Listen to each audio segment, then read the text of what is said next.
Hi மக்களே, நான் உங்கள் ஜாஸ்மின் மதியலங்க. இந்த கமெண்ட்டை வாசிக்கும் போது எனக்கு உண்மையிலேயுமே எனக்கு ரொம்ப சந்தோஷமாக இருந்த ஒரு comment. Thank you so much Maniraj.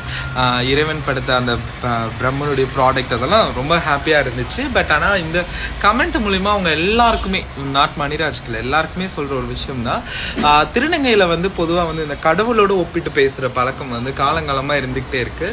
So அது என்ன ஆச்சு அப்படின்னா, நாள் போக்கில் நீங்கள் என்னது அது என்ன சொல்லுவாங்க, அர்த்தநாரீஸ்வரர் இந்த மாதிரிலாம் சொல்லி, கிருஷ்ணருடைய மறு அவதாரம், இந்த மாதிரி நிறைய பேர் பேசி பேசி பேசி இல்லை, நீங்கள் எங்களை அந்த ஸ்தானத்திலேயே வச்சுட்டு எங்கள் கூட பழகாமையே போயிட்டுறீங்க. அது ஒரு ஒரு எப்படி சொல்கிறது, இப்போ ரோட்லேயே போயிட்டுருக்கோம், ஒரு எக்ஸாம்பிள் போயிட்டுருக்கேன் அப்படின்னா, என்கிட்ட உங்களுக்கு பேசணும்னு ஆசை இருந்தால் தாராளமாக பேசலாம். அக்கா உங்கள் சாரீ நல்லா இருக்கு, உங்களுக்கு இயரிங்ஸ் நல்லா இருக்கு, நீங்கள் அழகா இருக்கீங்க, வாட் எவர் இஸ் இட், உங்களுக்கு சொல்லணும்னு தோணுச்சுன்னா தாராளமாக சொல்லலாம். பட் நீங்கள் என்ன பண்ணுறீங்க அப்படின்னா, எங்களை பார்த்துட்டு உங்களுக்குள்ள பேசிட்டு விட்டுறீங்க. பட் நான் பார்க்குறேன், எங்களுக்கு என்னன்னா, நீங்கள் எங்களை பார்த்து கமெண்ட் பண்ணீங்க, ஒரு பேடான கமெண்ட் பண்ணீங்க அப்படின்றது தான் எங்களுக்கு தோணும். ஸோ உங்களுக்கு எங்கள் கூட பேசணுமா, தாராளமாக பேசுங்க. நாங்கள் காட் கிடையாது, கடவுள் கிடையாது. நாங்களும் உங்கள் கூட, உங்கள் சமூகத்தில், உங்கள் பக்கத்தில், அக்கம் பக்கத்தில், உங்கள் வீட்டு பக்கத்தில் இருக்கிற ஒரு சக மனுஷி தான்.